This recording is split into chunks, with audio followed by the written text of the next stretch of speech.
Hello friends, welcome to my channel. Let's have a look at problem 2489, number of substrings with fixed ratio. This is a newly appeared problem.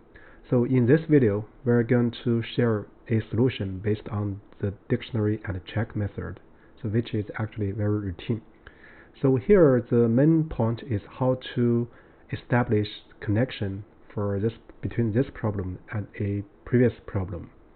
So first I'll read through the problem statement to digest the requirement, and then we do the analysis, and finally we share the code. First, the statement. We are given a binary string s and two integers num1 and num2. Num1 and num2 are co-prime numbers. So here actually we didn't specifically use it, right? So, but due to the constraint, both num1 and num2 are actually positive. So a ratio substring is a substring of S where the ratio between the number of zeros and the number of ones in the substring is exactly num1 over num2.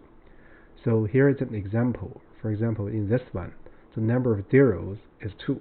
The number of ones is 3. So the ratio is 2 over 3. So we are required to return the number of non-empty ratio substrings of S. So here the strings should be non-empty. So here it explains that two values x and y are co-prime if their GCD is 1. So here are two examples. So in example 1, so the output is 4.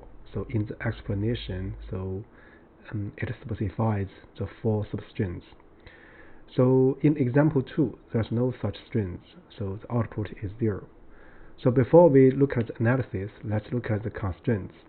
First, the length of this string s is bounded below by 1.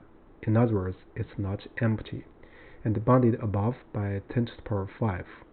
So 10 to the power 5 actually is a decent large number. So we need to think about the algorithm. So secondly, so num1 and num2 is bounded below by 1. So this is an important one, but the upper bound actually is for consistency. And num1 and num2 are co-prime integers. So with that said, so we are ready to do the analysis. So in this video, we're going to explain the dictionary and check method. So for this technique, actually we have practiced a large number of problems. So you're welcome to check out the corresponding videos in my playlist or channel. So here for this problem, so for a substring, so the condition that the number of zeros over the number of ones equals to the number of ones num1 over num2. This condition is equivalent to n zeros times num2 equals n ones times num1. So notice that both num1 and num2 are non-zero. So here the idea is now we can do it like this. So we want to record a partial sum. So notice the quotation mark. So this is not the traditional sum. You can understand that this is a newly defined partial sum. So I call this variable t. During we linearly scan the string s. So as you can tell, so we're going to use a linear algorithm. So when we meet a 0 character, so we increment t by num2. So notice that here, with 0 actually times num2, right? So when you meet a 0, so you increment by num2, and this is corresponding to a weighted counting of 0, right? So when we meet a 1, so here we change this, so we decrement t by num1. So this actually reduces the counting of qualified subarrays in this substrings in this problem as finding substrings with sum 0.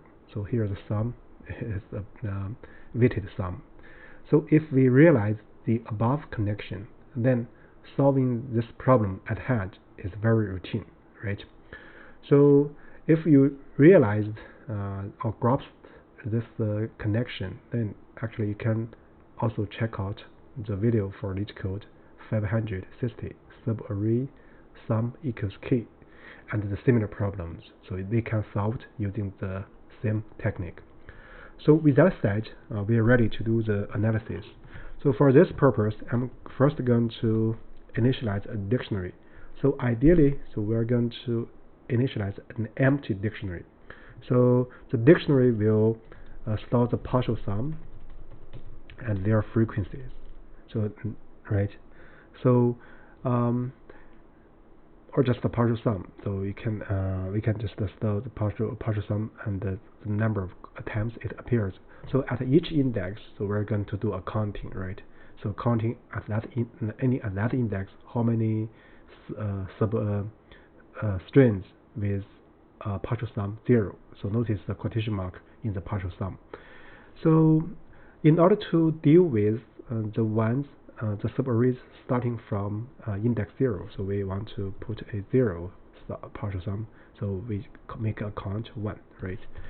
So this is our initialization. So I'm going to call this weighted partial sum as t, right? So the result variable is what we want to return, and then we just need to do a linear scan of the string s. So for character in s, then if character equals 0, then we are going to increment this t by num2. Otherwise, so because this array is a binary array, right? So we're going to meet a character 1, so we're going to decrement by num1. So this way, each time, so when we look at the current character, so we're going to increment the counting of the result by dict. So if we check if this partial sum appeared, right, and how many times. So if it does not in the dictionary, so we're going to set the counting to be 0. And this finishes the update for the counting. And then we also need to update the frequency of this partial sum. So this is going to be dict t0 plus 1, right? So after this for loop, so we are going to return the final state of this result. So this is this actually is forms a full solution to this specific problem. So I guess now it's a good time to do a check. So let's first do a check. Yeah, this checks the first example. So now let's look at the generic case. So yeah, it passes all the generic cases. So this is the first video for this problem. So in order to control the length of the video, I'm going to give a follow-up video. In the next video, we're going to share a solution based on using invariants. So you're welcome to check out the follow-up video. With that said, that's it for this video. Thank you.